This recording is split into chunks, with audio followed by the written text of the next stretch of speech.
السلام علیکم ورحمۃ اللہ وبرکاتہ. بھرت ہاشمی بول رہی ہوں. کیا حال ہے؟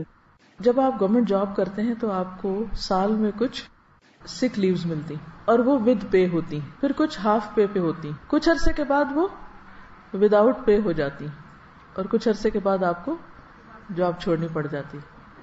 اللہ کے ہاں ایسا نہیں ہوتا. بیماری پر آپ کو ود پے لیو ملتی ہے، نماز اور کچھ نیکیوں سے جو آپ روٹین میں کر رہے ہوتے ہیں. حضرت ابو سعید خدری رضی اللہ عنہ سے مروی ہے کہ ایک آدمی نے نبی صلی اللہ علیہ وسلم سے پوچھا کہ ہمیں جو بیماریاں لگتی ہیں یہ بتائیے کہ ان پر ہمارے لیے کیا ہے. نبی صلی اللہ علیہ وسلم نے فرمایا یہ بیماریاں گناہوں کا کفارہ بن جاتی ہیں. ہم سب گناہ کرتے ہیں، بعض چیزوں کا تو ہمیں پتہ ہی نہیں کہ ہم غلط بھی کر رہے ہیں کیونکہ علم ہی نہیں ہوتا کہ یہ غلط ہے. کچھ عرصے بعد پتہ چلتا ہے تو توبہ استغفار شروع کرتے ہیں. بہرحال حضرت ابی بن کعب رضی اللہ عنہ نے عرض کیا اگرچہ بیماری چھوٹی ہی ہو تب بھی؟ نبی صلی اللہ علیہ وسلم نے فرمایا ہاں، اگرچہ ایک کانٹا ہی چبھ جائے یا اس سے بھی کم.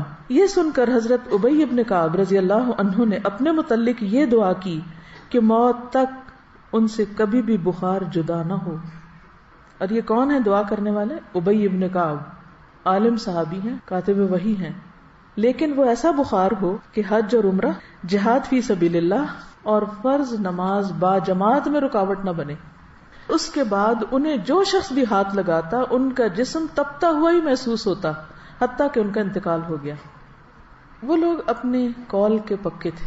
ہم لوگ ایک وقت میں ایک بات کرتے ہیں یا اللہ ایسا ہو جائے، اور جب وہ ہو جاتا ہے تو پھر کہتے ہیں یا اللہ ایسا کیوں ہوا. تو اس لیے جو بھی دعا مانگے سوچ سمجھ کے مانگے.